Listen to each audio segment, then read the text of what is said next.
Hello students, welcome to E academy. हम आ गए हैं दोबारा केमिस्ट्री पढ़ने, थर्ड चैप्टर लेके, है ना। क्लास +1 का हम स्टेप बाय स्टेप पढ़ते जा रहे हैं। 2 चैप्टर्स हमने कंप्लीट कर लिए। अब हमारा स्टार्ट होता है, आज हम स्टार्ट करेंगे थर्ड चैप्टर। थर्ड चैप्टर देखिए क्या है, classification of elements and periodicity.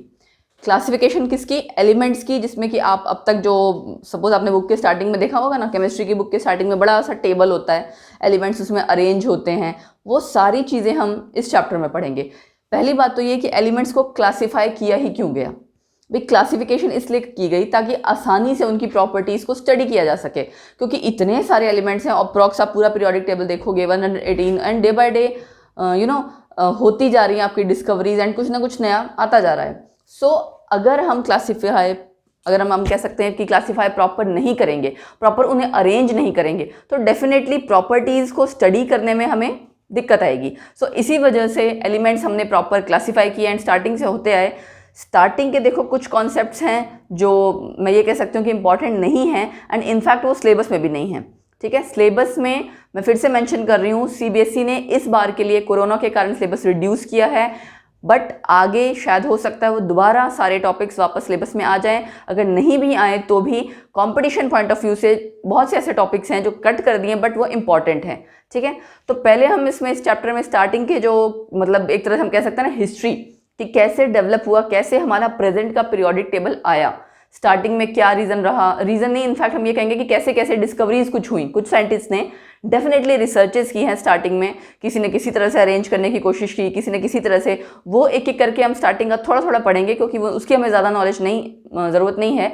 But move on करते हुए हम प्रेजेंट के टेबल पे आएंगे, जो कि है हमारा मॉडर्न पीरियोडिक टेबल, जो बेस्ड है मॉडर्न पीरियोडिक लॉ पे। एंड उससे जस्ट पहले वाला जो आपका इंपॉर्टेंट टेबल किसके नाम से है, वो मेंडलीव के नाम से, है ना। तो उसके पहले की आपकी 4-5 इस तरह से रिसर्चेज हुई, उसमें से सबसे पहला आपका आता है डॉबरनेयर ट्रायड्स। ठीक है, डॉबरनेयर ट्रायड्स। इन्होंने देखो क्या किया, don't go with the name of scientist, ये आपको ट्रायड्स के नाम से ज़्यादा फेमस है। ठीक है, इनके रिसर्च या थ्योरी के अकॉर्डिंग इन्होंने 3 एलिमेंट्स के ग्रुप्स बनाए, उनको अरेंज किया ऐसे कि या तो तीनों के एटॉमिक वेट्स, एक्चुअली हाँ वन थिंग मोर, स्टार्टिंग के जो कॉन्सेप्ट्स है ना 3, 4, 5, वो सब एटॉमिक वेट्स पे बेस्ड हैं। ठीक है, एटॉमिक नंबर वाला तो हमारा प्रेजेंट वाला है ना, आप 10th में पढ़ चुके हो already, modern periodic table, modern periodic law पढ़ चुके हो कि जो एटॉमिक नंबर के बेस पे हमने सारे एलिमेंट्स अरेंज किए हैं। बट स्टार्टिंग वाली जितनी रिसर्चेज हुई उनमें सब में एटॉमिक वेट्स का रोल था, मतलब उन्होंने एटॉमिक वेट्स को बेस मानते हुए अरेंजमेंट की, एलिमेंट्स अरेंज किए, क्लासीफाई किए। तो इन्होंने भी यही किया, 3 एलिमेंट्स के ग्रुप बनाए। ठीक, और उस ग्रुप में तीनों एलिमेंट्स का वेट या तो सेम था, या फिर बाहर वाले दोनों एलिमेंट्स, जो साइड वाले दोनों एलिमेंट्स हैं, उनका वेट, उसका एवरेज लिया, वो किसके इक्वल था, मिडिल एलिमेंट के मास के बराबर। एग्जाम्पल लेते हैं, देखिए एक तो उन्होंने लिया लिथियम, ठीक है, सोडियम एंड पोटेशियम। ठीक, लिथियम 7, 23 एंड 39। अगर आप इसका कैलकुलेट करके देखोगे 7 + 39 डिवाइड बाई 2, तो इसका सेंट्रल एलिमेंट का ही मास आ रहा है। तो ये आप ये कह सकते हैं कि हाइपोथेटिक, मतलब एक तरह से कोई रूल हम नहीं कह सकते कि कोई एक होता है ना कि आपका प्रॉपर लॉजिक है जिसके बेसिस पे आप क्लासीफाई कर रहे हैं, नहीं, इन्होंने जस्ट रैंडमली अरेंज किया। ऐसे ही उन्होंने कई एग्जांपल ऐसे लिए जहाँ पे आपका मासेस तीनों में सेम था। ठीक है, ऐसा ही एक और एग्जांपल लेते हैं आयरन, कोबाल्ट, निकल का। यहाँ तो देखो, चलो मैं मेंशन कर दे रही हूँ, 7 + 39 बाई 2 23, है ना। तो मिडल एलिमेंट आपका जो सोडियम है, इसका जो वेट है वो इन दोनों के एटॉमिक वेट्स का एवरेज है। अच्छा, दूसरा एग्जांपल सपोज मैंने लिया आयरन, कोबाल्ट, निकल। ठीक है, इसका वेट था 55.8 या 9, ठीक है, 58.9, 58.7 अप्रॉक्स। तो ये इनके मासेस ऑलमोस्ट आसपास हैं। तो इन्होंने आप देखो अरेंज किए 3 के ग्रुप्स में, बट इसका कोई बेस नहीं था, यहाँ कुछ और है, यहाँ कुछ और है, यहाँ भी आप देखो इसका वेट अलग है, इन दोनों का थोड़ा अलग है। So this was completely baseless I can say. But starting में जब कुछ ना हो, थोड़ा थोड़ा आप जब आदमी शुरुआत करता है, नेचुरली स्टार्टिंग वाली जितनी रिसर्चेज होती हैं उसमें ऐसे ही कुछ ना कुछ होता है। ठीक है, तो ये जस्ट आपको एक बार बताना था मुझे डॉबरनेयर ट्रायड्स है क्या चीज़। उसके बाद नेक्स्ट आपका जो थोड़ा ज़्यादा फेमस हुआ, बीच में 3-4 और आए, we are not discussing them, but next आपका आता है न्यूलैंड लॉ ऑफ ऑक्टेव्स। ठीक है, नाम लिखती हूँ मैं, न्यूलैंड, लॉ ऑफ ऑक्टेव्स।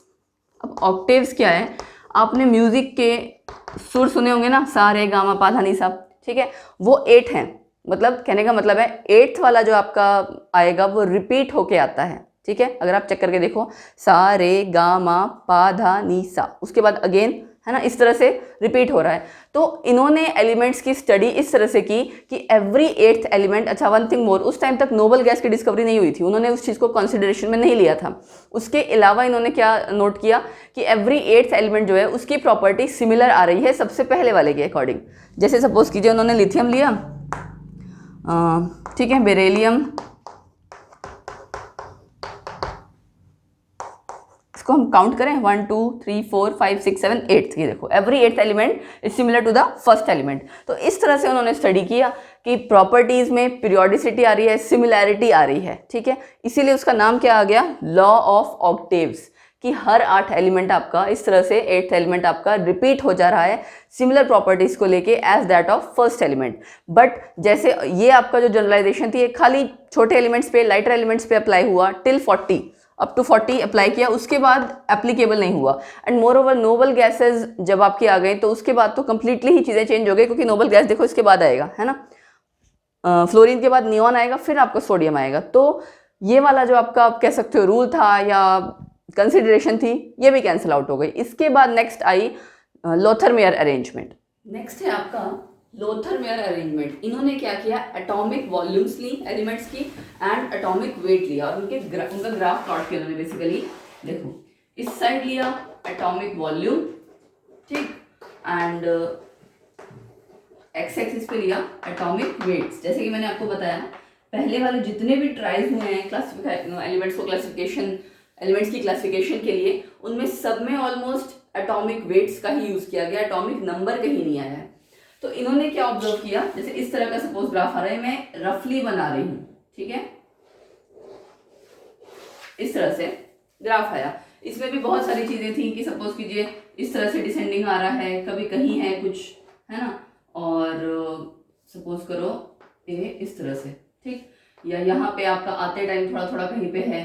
तो ये एक्चुअली उन्होंने नोट क्या किया, जब ऐसे ग्राफ प्लॉट किया तो जितनी पीक्स दिख रही है ना, इन पीक्स पे मोस्ट इलेक्ट्रोपॉजिटिव एलिमेंट्स मिले। जैसे आपको पता है मोस्ट इलेक्ट्रोपॉजिटिव एलिमेंट कौन सा है, सीजियम। सीजियम यानी कौन से ग्रुप में आया, फर्स्ट वाले ग्रुप में, है ना, लिथियम सोडियम पोटेशियम वाला। तो वो इन्होंने नोट किया, लिथियम जैसे यहाँ आया, सोडियम पोटेशियम, इस तरह से अगर मैं ग्राफ और प्लॉट करूँ तो और आगे, तो पीक्स पे आपके मिले, मैं मेंशन कर देती हूँ, पीक्स में इसमें आपके कौन से एलिमेंट्स मिले, इलेक्ट्रोपॉजिटिव, मोस्ट इलेक्ट्रोपॉजिटिव। ये मोस्ट इलेक्ट्रोपॉजिटिव मतलब अपने रिस्पेक्टिव, जैसे आप लिथियम थोड़ा पूरे ग्रुप में तो है, अपने रिस्पेक्टिव पीरियड्स में लेके, है ना। अच्छा, इसी तरह असेंडिंग या डिसेंडिंग पोजीशन पे, जैसे आपका ये वाली पोजीशन है नीचे आने वाली, है ना, डिसेंडिंग पोजीशन, जब ग्राफ आपका डाउन जा रहा है तो वहां थोड़े लेस इलेक्ट्रोपॉजिटिव, कौन से, सेकंड ग्रुप वाले, स्ट्रोंशियम, बेरियम, कैल्शियम, इस तरह वाले, ठीक है। सो डिसेंडिंग में आपके कौन से आ गए, ये आप नहीं भी लिखोगे तो जरूरी नहीं है, लेस इलेक्ट्रोपॉजिटिव एलिमेंट्स। उसके बाद इस साइड अगर आप देखो यहाँ पे, ठीक है, तो यहाँ पे आपके आ गए थे नोबल गैसेस। और इससे थोड़ा और नीचे देखो, जैसे इस पोजीशन पे, यहाँ पे जैसे मैं पीक से ड्रॉ कर रखी ना यहाँ पे, तो यहाँ पे मिले मोस्ट इलेक्ट्रोनेगेटिव एलिमेंट्स। तो उन्होंने इस तरह से जब ग्राफ प्लॉट किया और ये इस तरह से आपके सेम पोजीशन पे सेम एलिमेंट्स आए, तो वहां से कंक्लूजन निकाला कि प्रॉपर्टीज सिमिलर हैं। तो एक उनका भी तरीका हम कह सकते हैं कि एटॉमिक वेट्स को ध्यान में रखते हुए उन्होंने क्लासिफाई करने की कोशिश की कि कुछ एलिमेंट्स साथ में रखे जा सकें जिनकी प्रॉपर्टीज सेम हो। बट ये आपका जो अरेंजमेंट था ये भी फेल हो गया। इसके बाद नेक्स्ट जो आपका आया वो आया मेंडलीव्स पीरियोडिक लॉ, जिसपे आपका मेंडलीव्स पीरियोडिक टेबल बेस्ड है, एंड उसी के आगे आपका प्रेजेंट वाला जो पीरियोडिक टेबल यूज कर रहे हैं वहां से डिराइव हुआ, ठीक है। तो नेक्स्ट करते हैं Mendeleev's periodic law and the table. Next जो आपका फर्स्ट टेबल माना जाता है पीरियोडिक टेबल वो है मेंडलीव्स पीरियोडिक लॉ पे based Mendeleev's periodic table. Mendeleev's ने क्या किया, उन्होंने देखो जितने आपके एलिमेंट्स थे उस टाइम में अप्रॉक्स 63 एलिमेंट्स नोन थे एंड बाद के एलिमेंट्स डिस्कवर अभी तक नहीं हुए थे। उन्होंने क्या किया, जितने एलिमेंट्स थे उनकी सबकी प्रॉपर्टीज को मेनली स्टडी किया, एंड प्रॉपर्टीज में भी क्या, हाइड्राइड्स एंड ऑक्साइड्स। एंड हर एक एलिमेंट का उन्होंने उसके बाद माइन्यूटली प्रॉपर्टीज स्टडी करना शुरू किया एंड उनको सेपरेट आउट करना शुरू किया, जिनकी प्रॉपर्टीज एक जैसी है उनको अलग, है ना। तो इस तरह से उन्होंने ग्रुप वाइज, आप ग्रुप कह सकते हो, अलग अलग सेग्रीगेशन करनी शुरू कर दी। तो उसके अकॉर्डिंग उन्होंने जितनी सेग्रीगेशन की उस पर एक स्टडी उन्होंने जब की तो ये पता लगा कि प्रॉपर्टीज आपकी एक आफ्टर रेगुलर इंटरवल के बाद रिपीट हो रही हैं, ठीक है। और वो किस बेसिस पे हो रही है? एटॉमिक वेट्स की, एटॉमिक वेट्स यानी एटॉमिक मासेस के बेसिस पे। तो उन्होंने क्या दिया? मेंडलीव पीरियोडिक लॉ, जिसके अकॉर्डिंग क्या था? The physical and chemical properties of the elements, physical और केमिकल दोनों, ठीक है ना। The physical and chemical properties of the element, क्योंकि उन्होंने मेनली तो सारी स्टडी प्रॉपर्टीज पे की थी ना, उसके बेसिस पे ही सेग्रीगेशन किए थे। प्रॉपर्टीज एंड एटॉमिक वेट्स दोनों को कंसीडर करते हुए इन दोनों की हेल्प से सेपरेट आउट किए थे elements. So physical and chemical properties of the elements are a periodic function.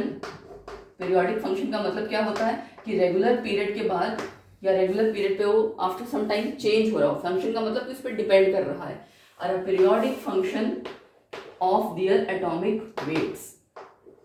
दियर किसके लिए? यहाँ पे एलिमेंट्स के एटॉमिक वेट्स के लिए, ठीक है।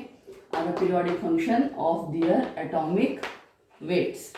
ये सबसे सिंपल हम डेफिनेशन कह सकते हैं। The physical and chemical properties of the elements are periodic function of their atomic weights. इसका मतलब क्या है? Means when the elements are arranged in order of the increasing atomic weights, मतलब जब आप एलिमेंट्स को अरेंज करोगे उनके एक ऑर्डर में कि एटॉमिक वेट्स आपका बढ़ रहा हो, देन यू विल नोटिस कि प्रॉपर्टीज आपकी एक रेगुलर इंटरवल के बाद रिपीट होंगी। Then physical and chemical properties will repeat after certain regular intervals, ठीक है। ये आपको एक्सप्लेनेशन में लिखना होगा। वैसे तो देखो आपका मेंडलीव पीरियोडिक लॉ ये भी हमारा सिलेबस में नहीं है, ये स्टार्टिंग वाला पार्ट है। जो न्यू सिलेबस आपका है सीबीएसई का रिवाइज, वो डायरेक्टली स्टार्ट हो रहा है आपका मॉडर्न पीरियोडिक टेबल से, मॉडर्न पीरियोडिक लॉ से। तो ये उसके जस्ट पहले का है, बट ये एंड वो कनेक्टिंग है। सो आपको इसकी डेफिनेशन और उसकी डेफिनेशन में कोई खास फर्क नहीं है ना। आप जब हम लॉ पढ़ेंगे तो आप देखेंगे।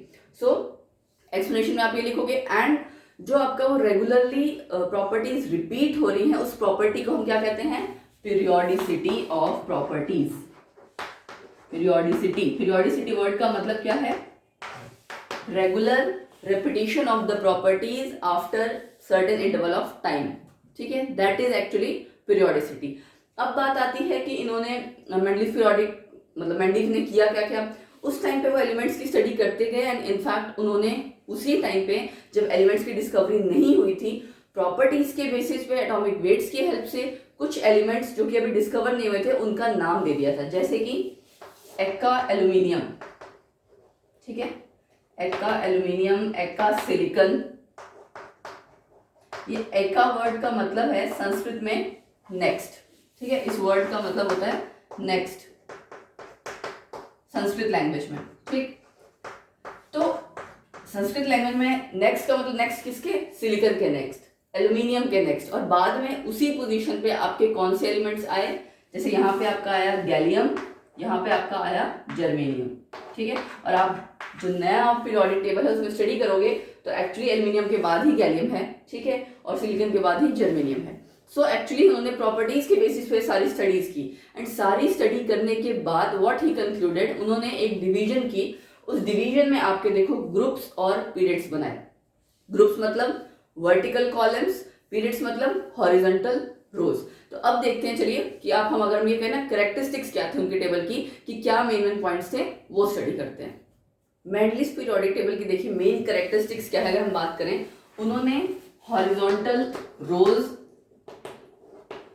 मतलब उनके पूरे पीरियोडिक टेबल में 7 हॉरिजॉन्टल रोज थी, ठीक है, एंड 9 ग्रुप्स थे, 9 वर्टिकल कॉलम्स, जिन्हें कि उन्होंने क्या कहा? ग्रुप्स। ये ध्यान से समझिएगा क्योंकि इसी के बेसिस पे आपके नया वाला पीरियोडिक टेबल है। हॉरिजॉन्टल रोज को उन्होंने कहा पीरियड्स और उसको ग्रुप्स। अब जो 9 ग्रुप्स है ना उसमें ऐसा था 0 1 2 3 4 5 6 7 8, ठीक है, एंड वो रोमन नंबर में था। सो फर्स्ट, सेकंड, थोड़ा दूर दूर लिखती हूँ मैं, first, second, third, fourth, fifth, sixth, seventh, 8th और उसके बाद यहाँ 0 रखा। एक्चुअली 0 क्यों बाद में रखा, नोबल गैसेस जो है ना वो बाद में डिस्कवर हुई, तो उन्होंने एक अलग से उसका कॉलम बना दिया, क्योंकि नोबल गैस की प्रॉपर्टीज, उन्होंने पूरा टेबल प्रॉपर्टीज की बेसिस पे बनाया था। तो एंड वो भी प्रॉपर्टीज में मेनली हाइड्राइड्स एंड ऑक्साइड्स को स्टडी करते हुए। तो प्रॉपर्टीज नेचुरली इनर्ट गैसेस की, नोबल गैसेस की इंटायरली डिफरेंट होगी, रिएक्ट नहीं करती थी, या पहले तो आपकी इतनी रिएक्शंस एंड ऑल पे स्टडी हुई नहीं थी उसकी। सो उन्होंने पूरा 0 आपका जो ये वाला ग्रुप था ये किसके लिए रखा, नोबल गैसेस के लिए। अच्छा, बाकी उन्होंने क्या कंसिडर किया, देखो 1 से लेके 7 तक सबके 2 सब ग्रुप्स बनाए, ए बी, ठीक है। और ये भी आपके प्रॉपर्टीज को कंसीडर करते हुए बनाए। यहाँ पे 8th में आपके टोटल 9 एलिमेंट्स रखे 3 के ग्रुप्स में, और वो भी कहाँ, सारे पीरियड्स में नहीं। यहाँ से जैसे आपका होगा ना first period, second, third, fourth, fifth, sixth, तो उन्होंने 4th, 5th and 6th in 3 periods में, मतलब जब आप इस तरह से आओगे हॉरिजॉन्टल रोज में, इन 3 पीरियड्स में उन्होंने 3 के ग्रुप्स में कुछ एलिमेंट्स रखे हैं, वो टोटल 9 एलिमेंट्स थे, ठीक है। यहाँ total 9 elements in 8th group, ठीक है ना। अब ये देखो, ये उनका टेबल का पैटर्न था, और उसके अलावा टेबल के नीचे अलग से 14 एलिमेंट्स का लेंथेनॉइड्स एंड 14 एलिमेंट का एक्टिनॉइड्स, है ना, जो हम अभी मॉडल पीरियोडिक टेबल में भी करते हैं, जिनकी प्रॉपर्टीज इंटायरली डिफरेंट थी। तो लेंथेनॉइड्स 58 से 71 एटॉमिक नंबर एंड एक्टिनाइड्स 90 से 103। अभी हम जब दोबारा पीरियोडिक टेबल करेंगे तब मैं अगेन डिटेल में बताऊंगी कहाँ से कहाँ तक था। सो 2 रोज हम मान लेते हैं नीचे लेंथेनाइड और एक्टिनाइड्स की। ये बेसिक सा उन्होंने एक्चुअली एक लेआउट दिया पीरियोडिक टेबल का। इसी की हेल्प से आज हमारा मॉडर्न पीरियोडिक टेबल है, क्योंकि इसीलिए जो वैसे तो काम मेंडलीव और लोथरमेयर साइड बाय साइड कर रहे थे, बट इनका काम पहले पब्लिश हो गया था। So credit goes to him कि आपका फर्स्ट पीरियोडिक टेबल किसने डिजाइन किया, मेंडलीव के नाम पे हुआ, ठीक है। इसलिए हम कहते हैं Mendeleev periodic table. And no doubt उन्होंने देखो इतना सारा अगर सेटअप किया है, इसके बाद थोड़े बहुत चेंजेस किए, कुछ इसमें आप कह सकते हो डीमेरिट्स एंड मेरिट्स दोनों रहे, ठीक है ना। तो अब हम इसकी स्टडी करते हैं फर्दर कि सिग्निफिकेंस क्या कह रहा, क्या क्या इन्होंने मतलब अच्छे पॉइंट्स आपकी टेबल को लेके, एंड इसके डीमेरिट्स की क्या क्या इसकी लिमिटेशंस रहेगी। सिग्निफिकेंस या मेरिट्स क्या क्या है उनके, पहले तो देखिए सिस्टमैटिक स्टडी सबसे पहले एलिमेंट्स की इन्होंने ही करवाई, ऑब्वियसली अदरवाइज आपके एलिमेंट्स बहुत स्कैटर्ड फॉर्म में थे। तो हम क्या कह सकते हैं, सिस्टमैटिक स्टडी ऑफ एलिमेंट्स, ठीक। उसके बाद इसके पहले क्योंकि आपके जितने भी ट्रायल्स थे, आपने देखा triads and Lothar Meyer arrangement, law of octaves, Newland का, सब में एलिमेंट्स किसी प्रॉपर एक टेबल की फॉर्म में अरेंज नहीं हो पाए थे। इन्होंने थोड़ी सी सिस्टमेटाइज किया, उनको सेग्रीगेट किया, क्लासिफाई भी ऐसा किया कि आप पीरियोडिक प्रॉपर्टीज के बेसिस पे उनको थोड़ा स्टडी कर सकते हैं। एंड आपने नोट किया, मतलब इन्होंने कि रेगुलर इंटरवल पे वो प्रॉपर्टीज चेंज हो रही हैं, फाइन। अच्छा, तो अब सिस्टमैटिक स्टडी ऑफ एलिमेंट्स हो गया। सेकेंड पॉइंट है आपका प्रिडिक्शन ऑफ न्यू एलिमेंट, जिसकी हमने बात की थी, gallium and germanium, prediction of new elements, ठीक। उसमें आप एक्सप्लेन करोगे किसको, एक्का एल्यूमिनियम, एक्का सिलिकॉन, किसको लेके, गैलियम एंड जर्मेनियम, यहाँ मैं हिंट दे रही हूँ। अच्छा, थर्ड आपका क्या है देन, कि उन्होंने कुछ एटॉमिक वेट्स की जो आपकी वैल्यूज थी करेक्ट की, है ना। So correction of some doubtful atomic weights, example लेते हैं अभी हम, सम डाउटफुल एटॉमिक वेट्स। अब जैसे सपोज करो बेरिलियम है ना, उसको क्या किया, इक्विवेलेंट वेट एंड वैलेंसी की बेसिस से, इक्विवेलेंट वेट आपका 4.5 एंड वैलेंसी 3 काउंट करी, ये मैं मेंशन कर देती हूँ, इक्विवेलेंट वेट और ये है वैलेंसी, इसको मल्टीप्लाई करके इसका वेट निकाला 13.5 है अगर, और पूरे पीरियोडिक टेबल में हम क्या कह रहे हैं कि एटम्स एलिमेंट्स आपके अरेंज हो रहे हैं in order of their increasing atomic weights. तो ये कहाँ आना चाहिए, 12 और 14 के बीच में, मतलब कार्बन और नाइट्रोजन के बीच में। बट उस टेबल में एक्चुअल में कहीं पे भी पोजीशन नहीं थी ये, है ना, स्पेस नहीं खाली था। सो क्या इन्होंने किया, इन्होंने करेक्ट किया, बेरिलियम के लिए 4.5 तो ठीक है सेम रखा, वैलेंसी 2, तो अब आप इसको मल्टीप्लाई करोगे तो आपकी वैल्यू आ जाएगी 9। एंड इसी वजह से इसकी पोजीशन क्या है, देखो, हाइड्रोजन, हीलियम, लिथियम, बेरिलियम, है ना, देन बोरोन। तो लिथियम और बोरोन के बीच में आप अगर उसका मास भी चेक करोगे तो भी वहां पे फिट बैठ रहा है। सो इन्होंने ये तीनों चीज, सिग्निफिकेंस आपके क्या हो गए कि तीनों चीज करेक्ट की। एक आपकी चीज, एक हो गई आपकी सिस्टमैटिक स्टडी, देन प्रिडिक्शन की न्यू एलिमेंट्स की, एंड कुछ एटॉमिक वेट्स जो डाउटफुल थे उनको करेक्ट किया with help of equivalent weight and valency. अब आते हैं डीमेरिट्स। डीमेरिट्स के पॉइंट हम साथ के साथ डिस्कस कर लेते हैं। पोजीशन ऑफ हाइड्रोजन, ठीक है, यहां लिख दे रही हूं मैं डीमेरिट्स, पोजीशन किसकी, हाइड्रोजन की। ये आपको जस्ट मैं इन्फॉर्म कर रही हूँ, मैं फिर बता दे रही हूँ, ये सिलेबस में नहीं है इसलिए शॉर्ट में लिखा मैंने, ठीक है।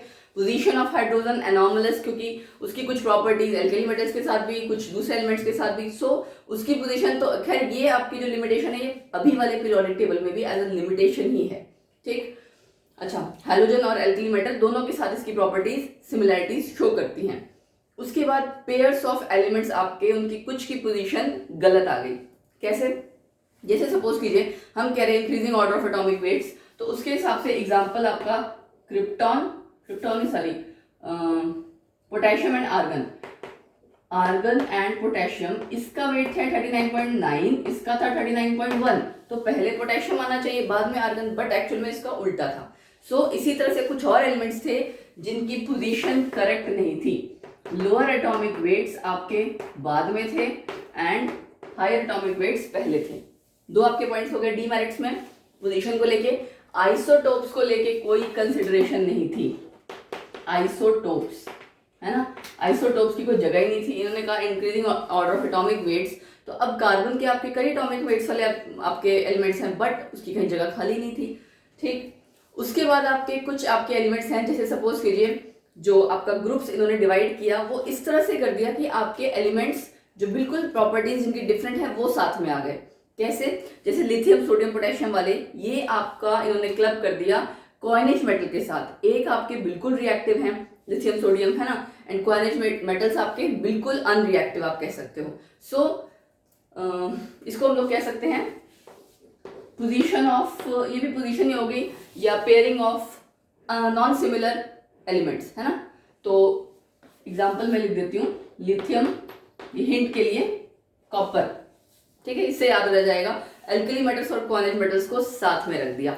अच्छा, उसके बाद एक पॉइंट आपका और, लैंथेनाइड्स एंड एक्टिनाइड्स, ये पॉइंट आपका प्रेजेंट वाले पीरियोडिक टेबल की भी एक तरह से लिमिटेशन है कि मेन टेबल में नहीं एडजस्ट हो सके, आपको अलग से उन्हें एडजस्ट करना पड़ा। इसके लिए एफ ब्लॉक वाले एलिमेंट्स के लिए, है ना, लैंथेनॉइड्स एंड एक्टिनाइड्स। सो आपका ये कुछ मेरिट्स एंड डीमेरिट्स रहे मेंडलीव पीरियोडिक टेबल के। उसके बाद करेक्शन क्या हुई है इसमें? सिर्फ एक ही करेक्शन हुई है कि एटॉमिक वेट की जगह एटॉमिक नंबर पे पूरा पीरियोडिक टेबल बेस्ड है। उसके बाद आपकी जितनी प्रॉपर्टीज हैं, जितनी आपकी डीमेरिट्स थी, उसमें से काफी डीमेरिट्स करेक्ट हो गई, क्योंकि आप जब एटॉमिक वेट की जगह एटॉमिक नंबर पे कॉन्सेंट्रेट कर रहे थे तो नेचुरली आपकी जो प्रॉपर्टीज को लेकर प्रॉब्लम आ रही थी वो सारी रिजॉल्व हो गई। सो अब हम क्या करेंगे नेक्स्ट आपका है atomic number and modern periodic law. So Mendeleev के periodic table and periodic law के बाद एक साइंटिस्ट आए मूजली नाम के, ठीक है, MOSELEY। 1912 ईयर में उन्होंने, एक्चुअली वो भी कुछ स्टडीज़ कर रहे थे, उन्होंने स्टडी क्या किया कि उन्होंने काफ़ी सारे अलग अलग एलिमेंट्स लिए, उन एलिमेंट्स को उन्होंने बम्बार्ड कराया, मतलब रिएक्ट करवाया, या आप कह सकते हो इलेक्ट्रॉन्स के साथ बम्बार्ड कराया, मतलब कि वो रिएक्ट करेंगे, इलेक्ट्रॉन्स उनको आके हिट करेंगे। तो उन एलिमेंट्स को जब इलेक्ट्रॉन्स ने, हाई स्पीड इलेक्ट्रॉन्स ने, क्योंकि डेफिनेटली इलेक्ट्रॉन बहुत छोटा पार्टिकल है, अगर उनकी स्पीड तेज नहीं होगी, बम्बार्डमेंट प्रॉपरली नहीं होगी, तो रिएक्शन भी नहीं होगी, है ना, कुछ आउटकम नहीं निकलेगा। सो वो 38 डिफरेंट अलग अलग एलिमेंट्स के साथ उन्होंने ये चीज़ स्टडी की कि जब हाई स्पीड इलेक्ट्रॉन्स उसको, उन एलिमेंट्स को आप कह सकते हो हिट करते हैं, तो एक्सरेज एमिट होती हैं। उन एक्सरेज की फ्रीक्वेंसी को उन्होंने स्टडी किया, ठीक है। सो क्या बोलेंगे हम? स्टडीड, क्योंकि ये अब यहाँ से मैं आपको ये भी चीज़ क्लियर कर दूँ, यहाँ से आपका प्रॉपर जो प्रेजेंट का आपका CBSE का डिफाइंड सिलेबस है वो टॉपिक स्टार्ट हो रहा है। इसके पहले तक जस्ट एक आपको प्रीवियस जो नॉलेज थी, या आप कह सकते हैं कि प्रीवियस इसकी क्या हिस्ट्री रही है, पीरियोडिक टेबल कहाँ से स्टार्ट हुआ, क्या ईच एंड एवरीथिंग, वो मैंने डिस्कस किया, बिकॉज डायरेक्टली यहाँ तक हम नहीं पहुँच सकते थे, है ना। सो क्या बोलेंगे हम? Studied frequencies of X rays emitted ये आपको थोड़ा थोड़ा पता होना चाहिए कि इन केस एग्जाम में अगर आए तो आप लिख सकें।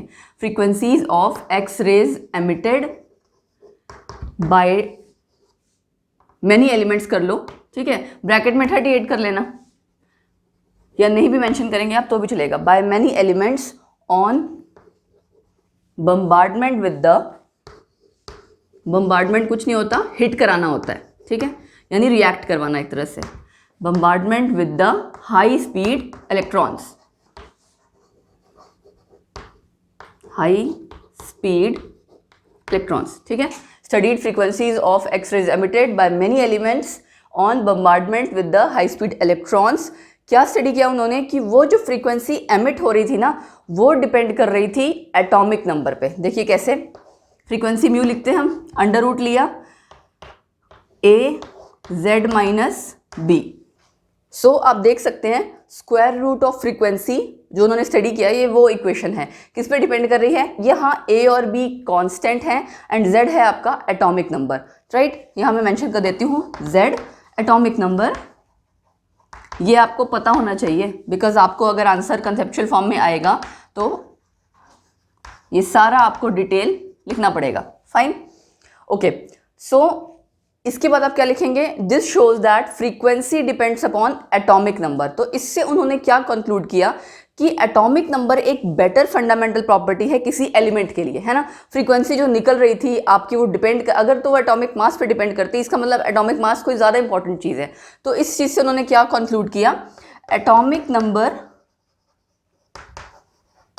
Is the better fundamental property, ठीक है, better fundamental property of the element than atomic mass of the element than atomic mass, clear।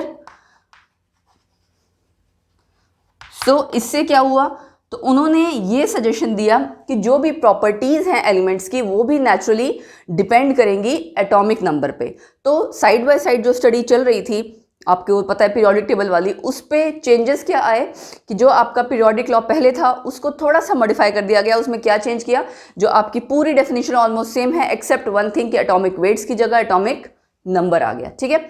सो ये तो था आपका प्रीवियस, कह सकते हैं कि कैसे एटॉमिक नंबर, एटॉमिक वेट से एटॉमिक नंबर में चेंज आया। उसके बाद आपका आता है इसी से फर्दर कॉन्टिन्यूटी में आप यहाँ लिख सकते हो, this led to the modern periodic law, है ना। अब हम करेंगे कि मॉडर्न पीरियोडिक लॉ क्या है, उसकी डेफिनेशन क्या है। सो मॉडर्न पीरियोडिक लॉ कैसे डिफाइन करोगे आप, it states that the physical and chemical properties of the elements, physical और केमिकल दोनों, है ना, फिजिकल एंड, ये मॉडर्न पीरियोडिक लॉ आपको अच्छे से आना चाहिए क्योंकि ये पूछा जाता है एग्जाम में। Physical and chemical properties of the elements are a periodic function. Periodic function का मतलब कि वो टाइम पीरियड पे डिपेंड कर रहा है, यानी रेगुलर इंटरवल पे डिपेंड कर रहा है। Are a periodic function,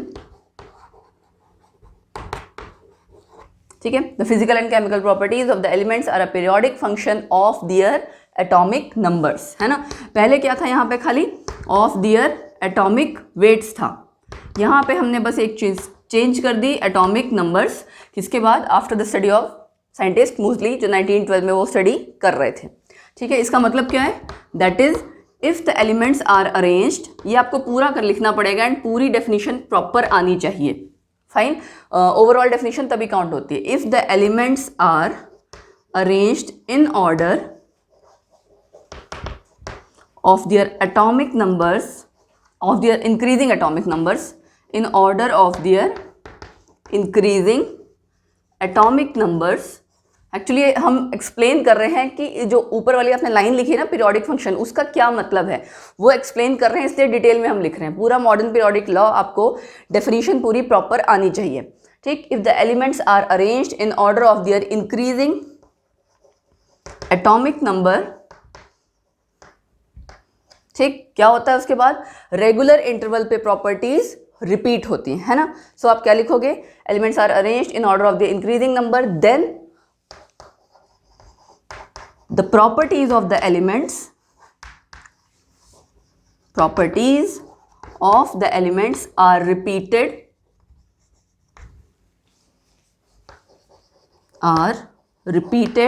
after regular interval. ठीक,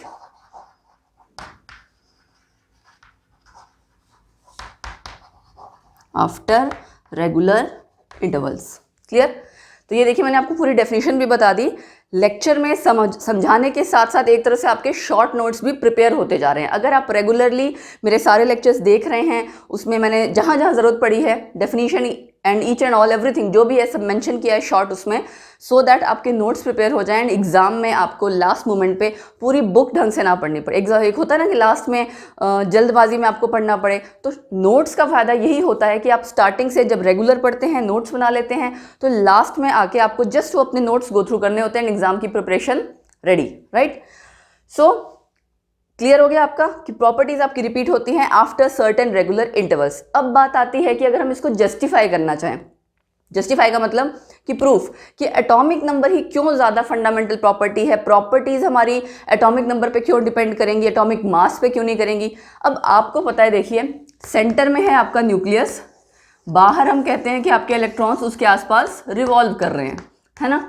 तो रिएक्शन जब होती है तब किसकी रिएक्शन होती है? जब एटम, जो भी आपका एटम है किसी एलिमेंट का, जो भी आप चीज़ रिएक्ट करवा रहे हो किसी रिएजेंट के साथ, किसी और दूसरी चीज़ के साथ, तो दोनों जो रिएक्शन, मतलब दो जो अलग अलग चीज़ें हैं जिनमें रिएक्शन हो रही है वो क्या है?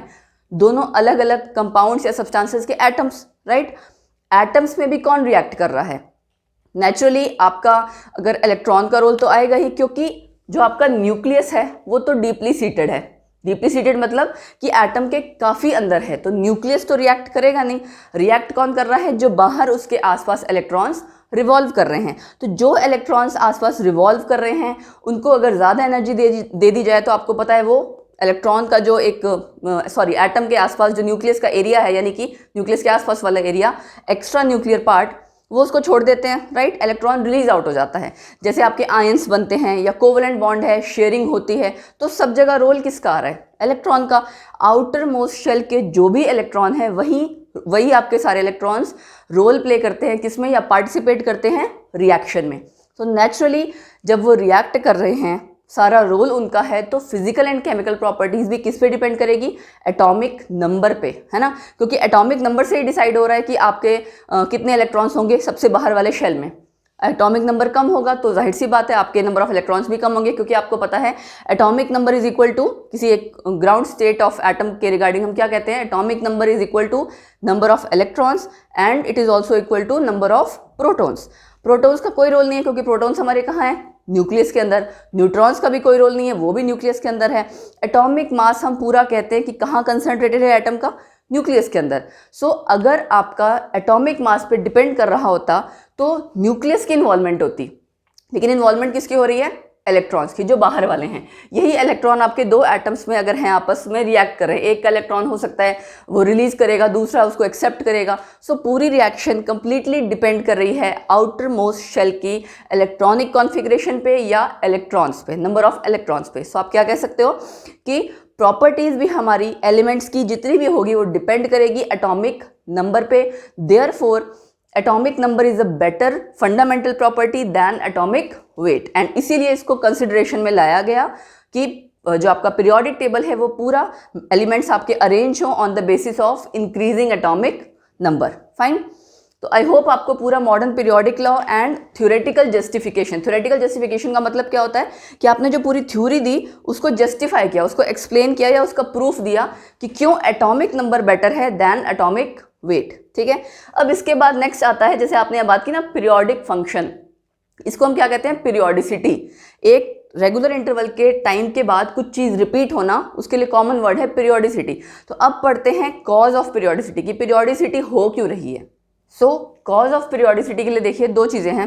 पहले ये तो स्टडी हुआ कि प्रॉपर्टीज रिपीट हो रही हैं आफ्टर रेगुलर इंटरवल। फिर जब डीपली जाके इलेक्ट्रॉनिक कॉन्फ़िगरेशन, क्योंकि जब बात आ गई एटॉमिक नंबर पे कि एटॉमिक नंबर पे आपकी मतलब पीरियोडिक फंक्शन जो है यानी पीरियोडिसिटी, हम ये कह सकते हैं लॉ हमारा चेंज हुआ ना कि हम क्या कह रहे थे कि प्रॉपर्टीज डिपेंड कर रही है इन order of the increasing atomic numbers. जब ये बात आ गई तो इलेक्ट्रॉनिक कन्फिग्रेशन को स्टडी किया। क्यों? क्योंकि हमने थ्योरेटिकल जस्टिफिकेशन में क्या कहा है कि इलेक्ट्रॉन्स इन्वॉल्व होते हैं रिएक्शन में। सो जब इलेक्ट्रॉनिक कॉन्फ़िगरेशन को देखा गया, ऑब्जर्व किया गया, तो ये देखा गया कि after regular interval atomic configuration आपकी जो आउटर इलेक्ट्रॉनिक कॉन्फ़िगरेशन है, सॉरी एटॉमिक नहीं, इलेक्ट्रॉनिक कॉन्फ़िगरेशन, वो रिपीट हो रही है। कैसे? सपोज हम देखिए, अगर मैं अब आपको प्रेजेंट का टेबल तो ऑलरेडी पता है ना, क्योंकि आप 10th में पढ़ चुके हो। हाइड्रोजन, हीलियम, देन तीसरा क्या आता है? लिथियम, है ना। Hydrogen, helium, lithium. तो अगर मैं एक ही ग्रुप की बात करूं, मतलब कि लिथियम के नीचे फिर क्या आता है? सोडियम, देन उसके नीचे पोटेशियम, ठीक है। ये आपका कहाँ है? फर्स्ट ग्रुप में है ना।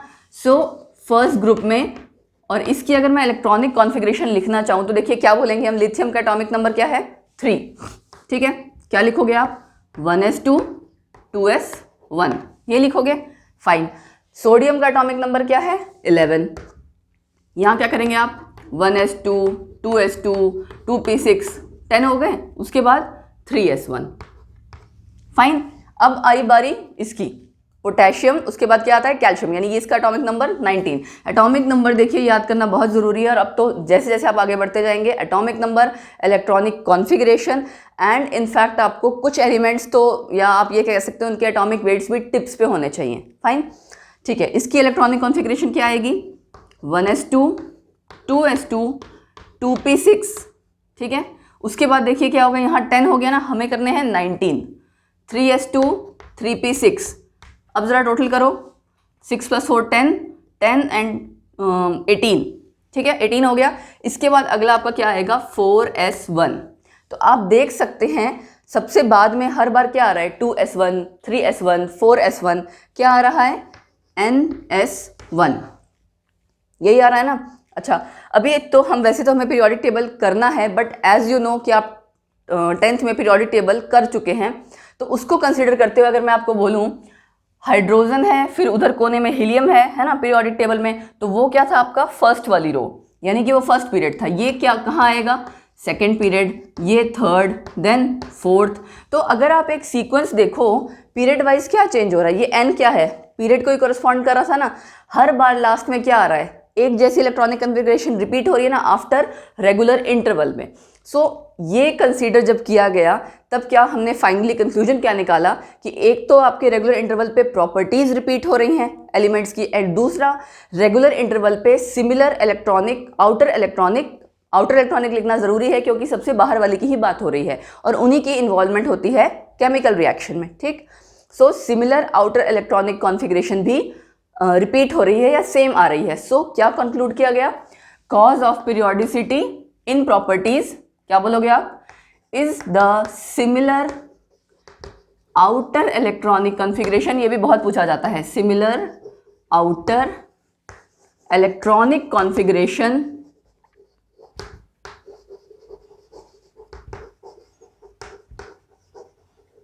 ठीक है। So cause of periodicity in the properties of elements is the similar outer electronic configuration after certain regular intervals, fine, after certain regular intervals. आप ये डेफिनेशन या रीज़न देने के बाद एग्जाम्पल दे सकते हैं, वो जो मैंने आपको साइड में दिया हुआ है एक्सप्लेन करने के लिए, ठीक है। प्रॉपर्टीज रिपीट हो रही थी हमारी, किसकी वजह से हो रही थी? सिमिलर आउटर इलेक्ट्रॉनिक कन्फिग्रेशन के कारण आफ्टर सर्टेन रेगुलर इंटरवल्स। अब ये अगर आप देखें तो वो सर्टेन रेगुलर इंटरवल्स जब इलेक्ट्रॉनिक कॉन्फिग्रेशन रिपीट हो रही है, वो क्या है? कुछ नंबर्स हैं, देखिए 2 8 8 18 18 32। अब ये क्या नंबर है एक्चुअली? अगर आप देखें, पहला क्या था मैंने बोला? Hydrogen, then helium, then lithium. 2 के बाद आया ना 1 2, ये तीसरे पे था तो ये 2 आ गया। ऐसे ही आप अगर सेकंड वाले पीरियड में पूरे जाएंगे, लिथियम के बाद क्या आता है? Hydrogen, helium, lithium, then fourth पे क्या आएगा? Beryllium, boron, carbon, nitrogen, oxygen, fluorine. पूरा आप जब जाएंगे तो कितना चेंज आ रहा है? 8 एलिमेंट्स का, ठीक है। ऐसे ही फिर दोबारा 8 एलिमेंट्स का आएगा, फिर 18 18 32। तो ये वो आप कह सकते हैं रेगुलर इंटरवल है जब रिपीटिशन हो रही है। So these are called as magic numbers, fine. ये आपको याद रखना है क्योंकि क्वेश्चन पूछा जाता है what are magic numbers, and आपको एक्सप्लेन करना पड़ेगा मैजिक नंबर्स आपका। तो ये बताओगे आपकी कौन कौन से हैं, and you have to tell कि ये वो मैजिक नंबर्स हैं जिसके बाद सिमिलर आउटर इलेक्ट्रॉनिक कॉन्फ़िगरेशन आती है एंड प्रॉपर्टीज़ में पीरियोडिसिटी आती है, मतलब वो हर एक रेगुलर इंटरवल के बाद प्रॉपर्टीज़ हमारी एक जैसी रिपीट हो रही हैं। ठीक, सो आई होप आपको सारी चीज़ क्लियर हो गई होगी। अब हम शुरू करते हैं हमारा present form of periodic table, जिसको कि आप कहते हो बोहर्स टेबल।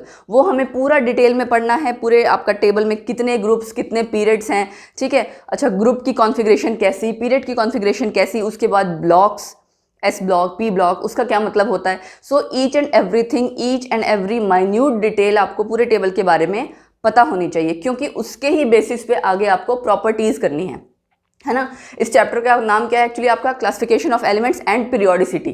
तो पीरियोडिसिटी जो आपकी आएगी वो अलग अलग प्रॉपर्टीज़ को लेके आपने स्टडी करनी है, ionization energy, electron gain enthalpy, है ना, एटॉमिक रेडियस। तो उसके लिए आपका पूरा periodic table, outer electronic configuration, each and everything आपको अच्छे से आनी चाहिए।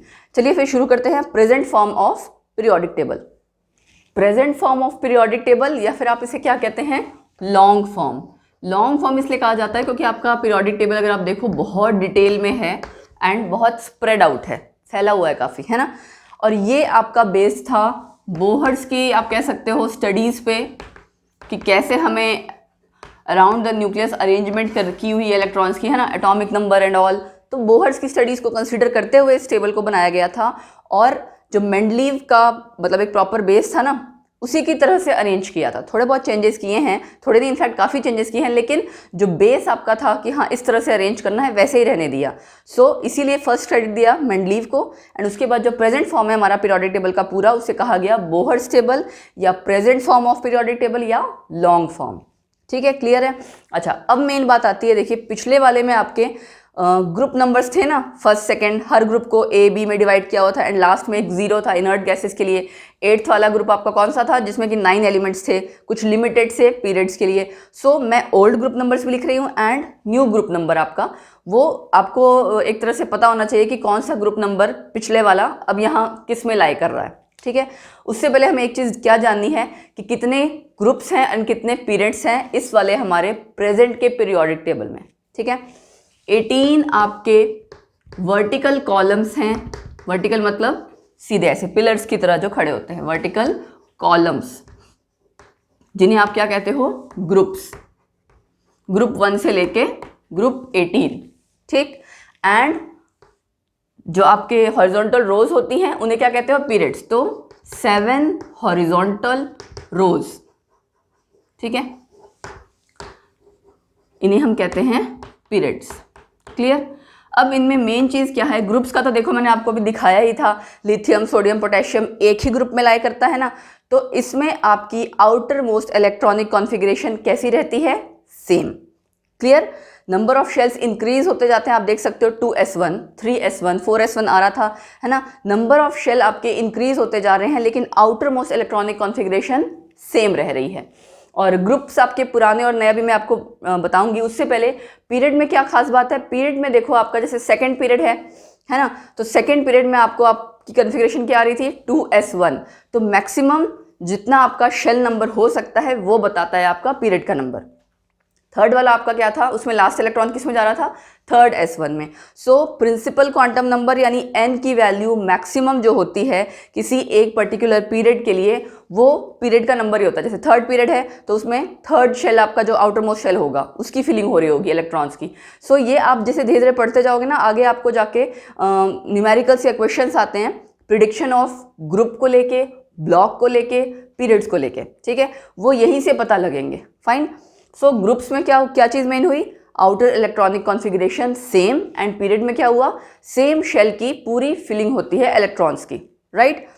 अच्छा, दूसरा उसकी बात आपकी बात आती है, जैसे मैंने मैजिक नंबर्स की बात की, फर्स्ट पीरियड में कितने एलिमेंट्स थे, 2, हाइड्रोजन और हीलियम, इसीलिए 2 मैजिक नंबर आया। उसके बाद सेकेंड, मैं लिखते जाती हूँ आपको, यहाँ लिख देते हैं चलो, है ना। फर्स्ट पीरियड में कितने एलिमेंट्स हुए, 2, हाइड्रोजन एंड हीलियम। सेकेंड में कितने हुए, 8। ठीक है, एज सेकेंड एंड थर्ड दोनों में आपके 8 आए। ठीक है, फिर फोर्थ फिफ्थ में आपके 18। फाइन। ये पता होना चाहिए आपको मैजिक नंबर्स के कारण, एंड वैसे भी इसमें इंक्लूड होता है, इसलिए ये आपको डिटेल में पता होना चाहिए। First, second, third, fourth, fifth हो गया, six, seventh. Sixth and seventh में आपके 32 एलिमेंट्स हैं, ठीक है। मोर ओवर आपका जो सिक्स सेवन्थ पीरियड है उसमें 14 एलिमेंट्स आपके नीचे अरेंज्ड है ना। पीरियोडिक टेबल के बिल्कुल नीचे आप देखो 2 रोज जा रही हैं 14 एलिमेंट्स की। वो 14 एलिमेंट्स आपके जो 2 रोज हैं उनको हम क्या कहते हैं? 2 रोज, एक रो है आपकी लेंथेनॉइड्स या लेंथेनाइड्स और दूसरी नीचे वाली है आपकी एक्टिनाइड्स, ठीक है। ये हम पूरा डिटेल में पढ़ेंगे जब ब्लॉक वाइज, तब आपको एक्सप्लेन करूंगी मैं, बट फिलहाल आपको ये पता होना चाहिए कि ये actually sixth and seventh period में से ही बीच में से निकल के आए हैं, क्योंकि इनका जैसे आप एटॉमिक नंबर अगर चेक करोगे 58 से 71 है ना, तो आपका जो सिक्स पीरियड चल रहा था उसमें 57 आता है, उसके बाद अचानक से वो बीच के 14 एलिमेंट्स नीचे आ जाते हैं। वो 14 एलिमेंट्स में फिलिंग होती है एफ ब्लॉक की, मतलब एफ शेल में जा रहे होते हैं इलेक्ट्रॉन्स, ठीक है। ऐसे ही एक्टिनाइड्स को लेके भी है कि आपके सेवन्थ पीरियड में पहला एलिमेंट आपका सेवन्थ पीरियड के स्टार्टिंग में आया, उसके बाद 14 एलिमेंट्स नीचे आ गए। सो इसीलिए पूरा पीरियोडिक टेबल आपकी काफ़ी बड़ा है, एंड इसीलिए उसको क्या कहा गया? Long form of periodic table. इतना क्लियर है? ये बेस प्लान था पूरा प्रेजेंट के पीरियोडिक टेबल का। अब हम क्या बात करेंगे कि पुराने वाले ग्रुप नंबर क्या थे और प्रेजेंट वाले ग्रुप नंबर क्या है, वो जानना बहुत ज़रूरी है। सो मैं इसको यहाँ से रब कर दे रही हूँ, डिटेल में आपको बताती हूँ कि पीरियोडिक टेबल आपका पहले क्या था और अब क्या है। ओके, मतलब दोनों आपको अगर कंपैरिजन करके पढ़ना हो प्रेजेंट फॉर्म वाले पीरियोडिक टेबल में एंड पुराने वाले में, उसके लिए मैं आपको ये बता दे रही हूँ। चलो, ओल्ड ग्रुप नंबर्स हमने करने हैं, ठीक है, old group number and present या न्यू ग्रुप नंबर अगर आपका हो। प्रेजेंट वाला ग्रुप नंबर मैं 18 तक लिख देती हूँ, ठीक है। 1 2 3 4 5 6 7 8 9 10 11 12 13 14।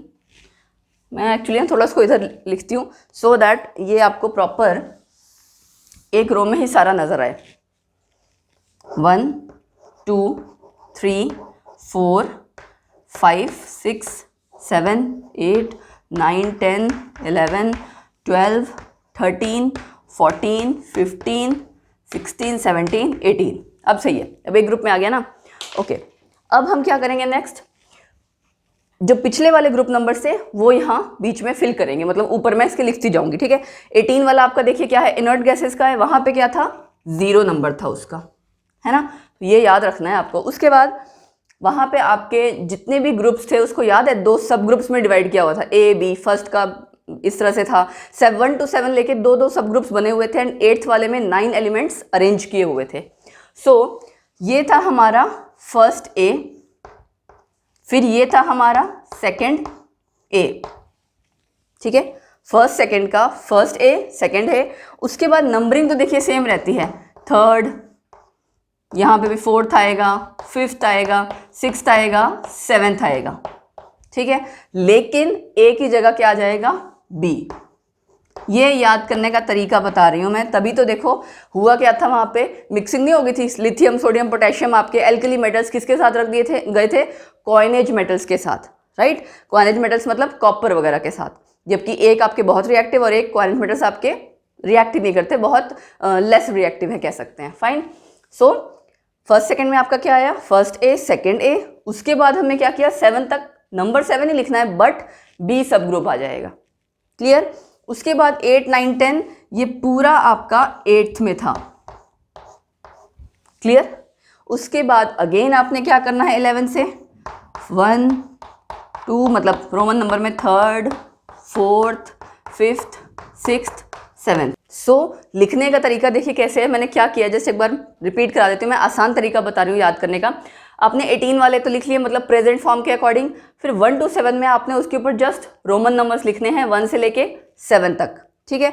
ए बी कैसे लिखना है? आपके पहले दोनों आपके ए हैं, देन आपके लाइन से सारे बी हैं, ठीक, जब 8 नंबर आएगा, 8, 9, 10 इन तीनों का मिला के आपको कौन सा रोमन नंबर लिखना है, 8, जो वहाँ पे 8 ग्रुप था। उसके बाद फिर आपको 11 से लेके 17 तक 1 to 7 रोमन नंबर लिखना है। एंड 18 जो आपका नोबल गैसेस वाला ग्रुप है वो आपको पता है वहाँ पे उसको क्या डिनोट किया था, नंबर 0।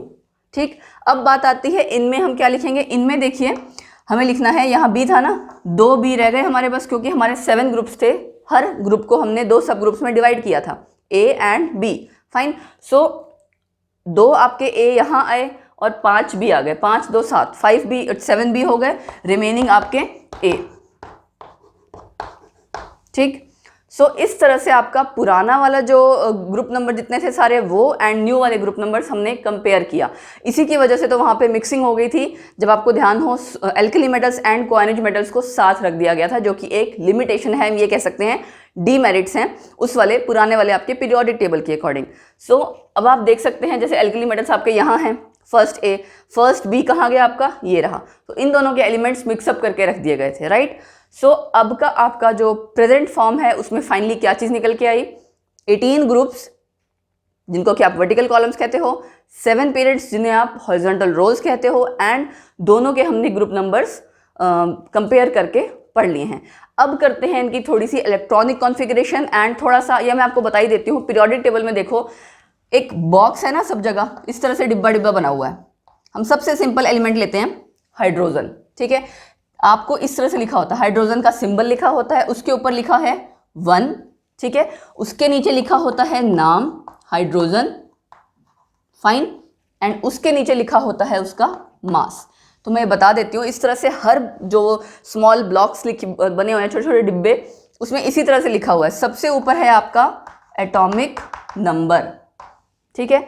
देन क्या है आपका सिंबल, किसका, एलिमेंट का, सिंबल ऑफ एलिमेंट, फाइन। अच्छा, उसके बाद क्या है, ये नेम ऑफ एलिमेंट है ना, नेम ऑफ एलिमेंट, एंड ये क्या है आपका एटॉमिक मास, ठीक है।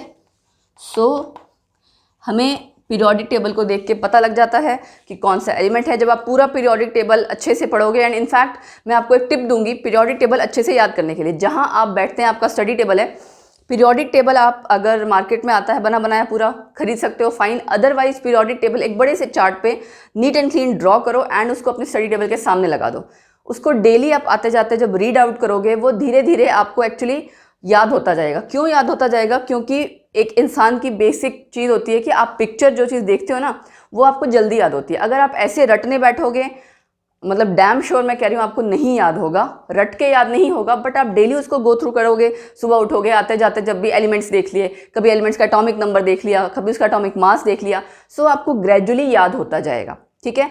एंड वन मोर थिंग, पूरा पीरियोडिक टेबल आपको ऐसे याद करना है कि आपको कॉलम वाइज भी याद होना चाहिए, किसके नीचे कौन सा एलिमेंट आ रहा है, रो वाइज भी याद होने चाहिए, आसपास कौन से एलिमेंट्स आ रहे हैं, electronic configuration, each and everything आपकी टिप्स पे होनी चाहिए। क्योंकि आगे जाके आपके +1 में ही जो चैप्टर्स आएंगे, एस ब्लॉक, पी ब्लॉक, वो सारा इनऑर्गेनिक केमिस्ट्री इस पे बेस्ड है। +2 में भी आपकी पी ब्लॉक का रिमेनिंग पार्ट आता है and D and F block, वो भी इसी पे बेस्ड है। सो अगर आपका ये नहीं क्लियर हुआ तो वो भी नहीं हो पाएगा, फाइन। सो इसीलिए अभी से हैबिट बनाओ, प्रेजेंट फॉर्म ऑफ जो पूरा आपका पीरियोडिक टेबल है उसको अच्छे से रिवाइज करना, रेगुलरली उसको आप कह सकते हो एलिमेंट वाइज याद करते चलो, फाइन।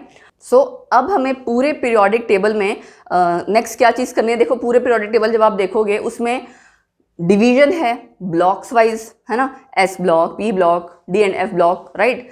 एंड डिवीजन के साथ साथ ग्रुप वाइज कुछ चीज़ें हैं जो डिवाइड हो रही हैं, पीरियड वाइज डिवाइड हो रही हैं। और इन सारे एलिमेंट्स का अगर आप देखोगे, जो नीचे वाले कुछ एलिमेंट्स हैं उनको सिंबल इस तरह से दिया हुआ है, U U B, U U, मतलब इस तरह से करके, वो आपका IUPAC नोमेनक्लेचर है। और वो किसके लिए है एक्चुअली, वो उन एलिमेंट्स के लिए जिनका नाम या जिनकी डिस्कवरी तब तक नहीं हुई थी। सो अब तक का जितना है इसको आप प्रॉपर रिवाइज कीजिए। नेक्स्ट लेक्चर में हम स्टार्ट करेंगे IUPAC नोमेनक्लेचर, इन एलिमेंट्स का, कैसे हम उनका नाम लिखते हैं, कैसे हम उनका सिंबल लिखते हैं, and then further proper division करेंगे, इलेक्ट्रॉनिक कॉन्फ़िगरेशन करेंगे कि ग्रुप वाइज कैसी इलेक्ट्रॉनिक कॉन्फ़िगरेशन होगी, पीरियड वाइज कैसी इलेक्ट्रॉनिक कॉन्फ़िगरेशन होगी।